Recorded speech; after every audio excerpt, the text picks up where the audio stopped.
Les segments sont un outil de Excel 2013 qui facilite l'utilisation des filtres.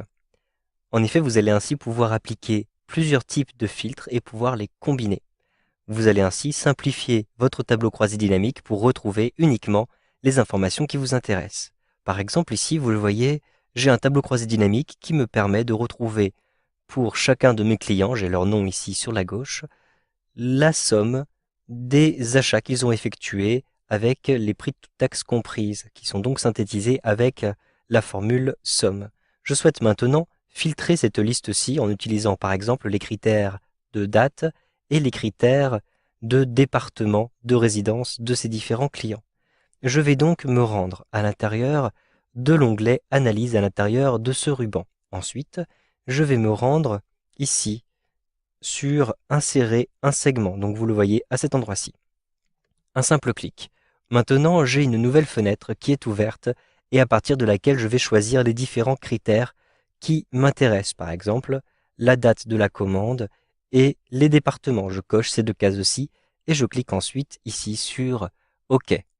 Maintenant, vous le voyez, j'ai deux segments qui apparaissent. Ce sont des boîtes de segments.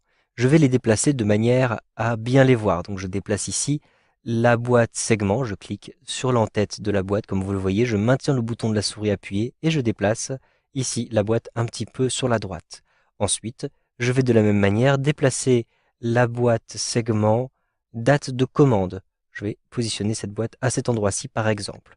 Ensuite, je vais redimensionner ces différentes boîtes. Donc pour redimensionner, vous le voyez, lorsque vous sélectionnez l'une de ces boîtes, vous avez différentes manettes qui apparaissent sur les côtés. Je positionne le curseur de la souris par exemple tout en bas et d'ailleurs vous le voyez, le curseur devient une double flèche.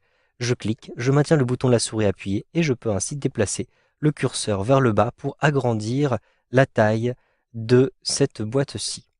Je peux de la même manière redimensionner par exemple ici le segment pour les départements. Je clique et avec un glisser-déplacer, vous le voyez, je peux redimensionner cette boîte-ci.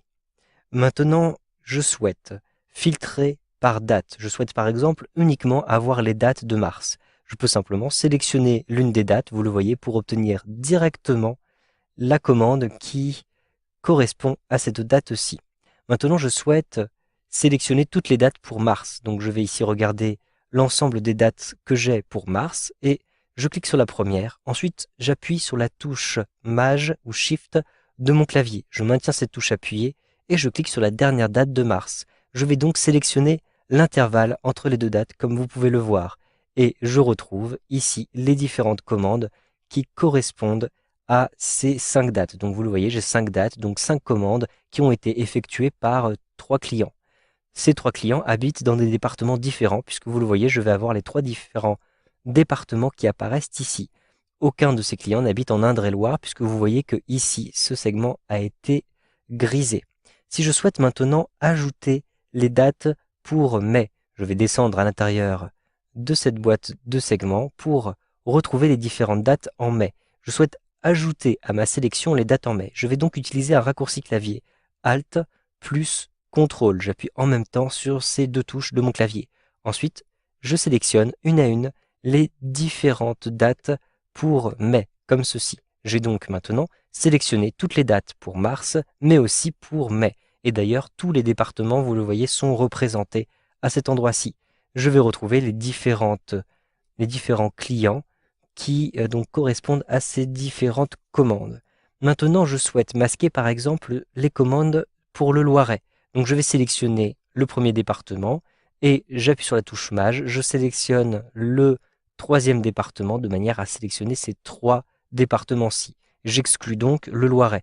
Je vais donc retrouver ici, à l'intérieur de mon tableau croisé dynamique, les différents clients qui correspondent à ces 3 départements pour ces différentes dates. D'ailleurs, vous voyez que certaines dates qui correspondent à des commandes qui ont été faites dans le Loiret ont été du coup grisées, c'est-à-dire que ces différents filtres ont bien été combinés. Si je souhaite maintenant supprimer l'un de ces filtres, par exemple, je souhaite supprimer le filtre des dates. Donc je vais ici simplement cliquer en haut à droite de la boîte de segments sur la petite croix rouge. Un simple clic. Et donc toutes les dates sont sélectionnées. Cependant, j'ai toujours des dates qui sont grisées parce que ici, j'ai toujours un filtre qui me permet d'exclure les dates pour le Loiret. Donc si je clique sur la petite croix rouge comme ceci, je vais retrouver l'ensemble de mes commandes. J'ai donc maintenant toutes les commandes puisque je n'ai plus aucun filtre. Si maintenant je ne souhaite plus utiliser les segments, il me suffit de sélectionner les différentes boîtes et d'appuyer sur la touche Supr ou Effacer de mon clavier. Je sélectionne la deuxième boîte comme ceci et j'appuie sur la touche Supr ou Effacer de mon clavier pour supprimer ces différents éléments. Vous savez donc maintenant comment insérer un ou plusieurs segments dans un tableau croisé dynamique avec Excel 2013.